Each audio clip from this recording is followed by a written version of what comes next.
So, hello, and today we are getting out in the garage because it's finally getting warmer outside, and we're putting these bad boys on here, the dual caliper bracket. Where are they? Well, so I got a dual caliper bracket here for the S2000 that my buddy Alex in New Zealand, huge shout out to him, he gave me the CAD file for it. It might be a little hard to see back there, but it's to mount up one of these dual caliper setups.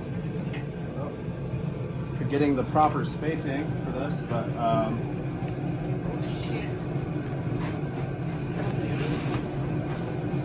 Cut.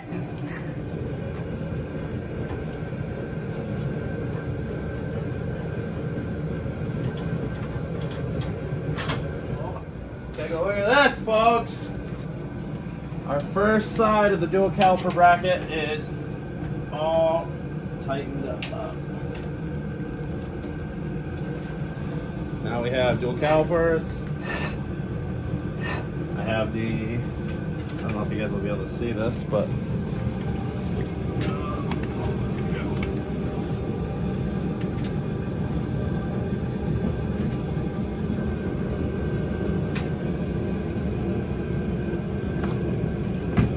so the spacing in between here is pretty dang good between the pads, if you can see that. Rotate it, it's not binding. Pretty easy to rotate, other than the axle's loose back there. So, but yeah, one side of the dual caliper bracket's mounted up. It even looks like a speed sensor can go back in the factory location right here. Look at that.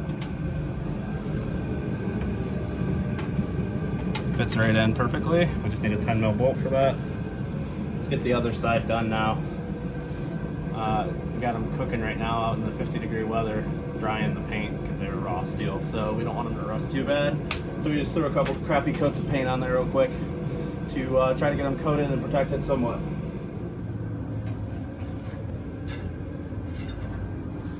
So we're gonna put our plate up in here, dual caliper bracket.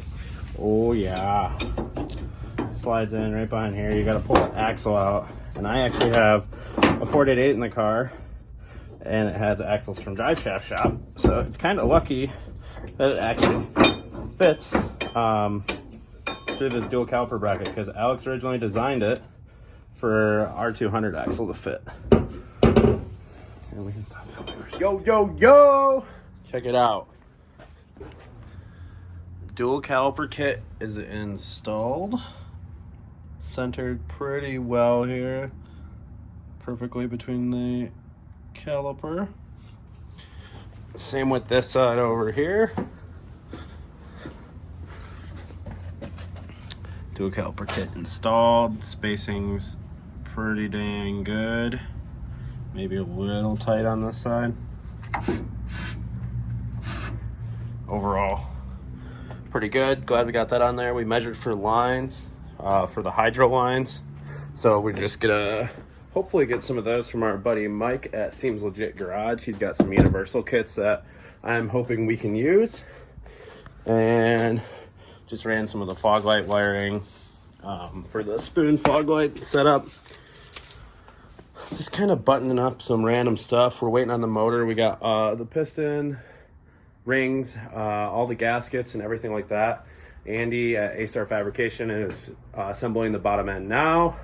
We also got our clutch in that we've been waiting from Inline Pro. And with getting the clutch in from Inline Pro and some other things that I haven't told you guys about that I'll be showing you soon, I'm excited to get all these parts in. We haven't had to deal with part shortages too much. The clutch took a little bit longer than we expected to get in, but that's no big deal. So I'll catch you guys soon. You know the deal. Like, comment, subscribe if you guys want to stay tuned for more content. I'll catch you guys soon. Check out what I drove to work today for the first time in months. I'll see you guys in the next video. Take it easy.